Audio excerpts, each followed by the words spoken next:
Okay, so there's been a lot of talk about the New York City mayor's race. As you probably heard me tell you, I'm originally from New York. I still love New York a lot. I go back a lot to visit family. And I know that there's a lot of talk about Zoran Mandami's race. And there's also been talk about the fact that a lot of Democrats and leadership that are in New York are kind of waffling about endorsing him. And then there's also this talk about socialism and all that. Here's the deal. Look, New York has become very expensive. We all know that. That's one of the reasons why I'm living where I'm living right now, down south. And for those folks in New York that are in leadership that are saying, oh, he's going to promote socialism, and oh, New York is just going to go bad, and oh, the Democrats don't need to support him. Look, here's the deal.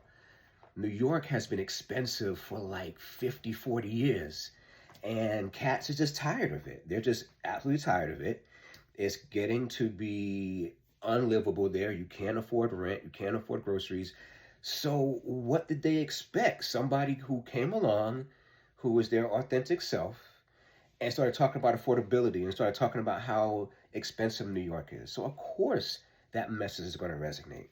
Here's the deal, Democrats. We know that every city, every state's different. So the way you run a race in New York City is going to be different than the way you run a race in Charlotte, North Carolina, or the way you run a race in Florida. But the message is key. It's about affordability, and that's what he's been talking about. We need to talk about and start making our big cities more affordable. That goes for every big city out there: New York, Chicago, Charlotte, Atlanta, LA, you name it. And so we have to make sure that we're coming up with ways to make these cities more affordable so folks are not leaving the city and moving to other places. One, and then two, people who want to be in the city, they want to be able to be there, to afford to be there, and also to feel safe. And so I think that's the message from the New York City's race is no, you don't have to replicate or be like Zoran, but listen to what he's saying, the message of affordability.